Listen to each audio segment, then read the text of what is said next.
Baterai, benda kecil yang mengambil peranan penting bagi manusia di era modern. Mulai dari gadget di genggaman hingga mobil listrik di jalanan. Semuanya bisa berfungsi karena energi dari baterai. Tapi kalian pernah kepikiran nggak sih kemana pergi baterai-baterai tersebut setelah rusak? Jawabannya nggak sederhana buang dan ganti baru, karena ternyata baterai bekas bisa jadi sumber logam berharga seperti litium, kobalt, dan nikel. Perkenalkan, saya Anselmus Krisna Judetiana dari Teknik Mesin UGM, dan penelitian yang saya lakukan mencoba menjawab satu pertanyaan penting. Bagaimana cara mendaur ulang baterai lithium-ion secara efisien dan aman? Seiring maraknya penggunaan kendaraan listrik, kebutuhan baterai lithium juga melonjak drastis.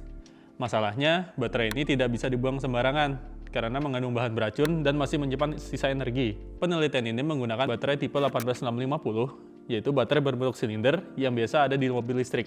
Langkah pertama adalah heat treatment pada suhu 480 derajat Celcius, suhu yang cukup untuk mengurangkan binder dan elektrolit.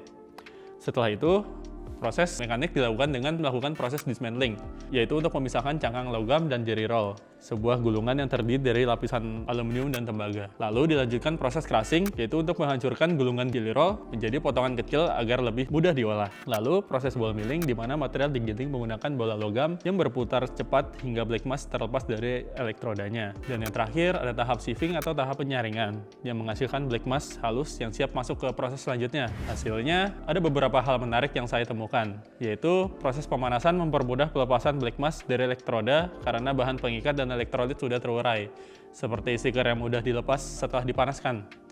Sementara proses mekanik seperti crushing, ball milling, sieving cukup efektif untuk memisahkan black mass dari baterai. Lalu, kemana cangkang baterainya? Cangkang baterai bisa dimanfaatkan kembali sebagai material logam. Namun, perlu dilakukan uji tarik dan uji kekerasan pada cangkang untuk mendapatkan sifat material yang tersisa.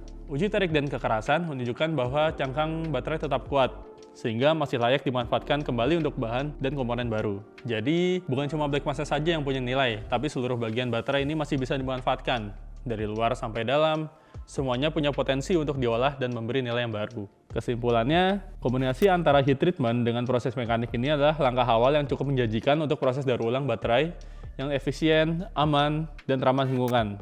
Karena di masa depan, sampah teknologi bukan lagi akhir dari siklus energi, tetapi awal dari energi baru yang lebih hijau.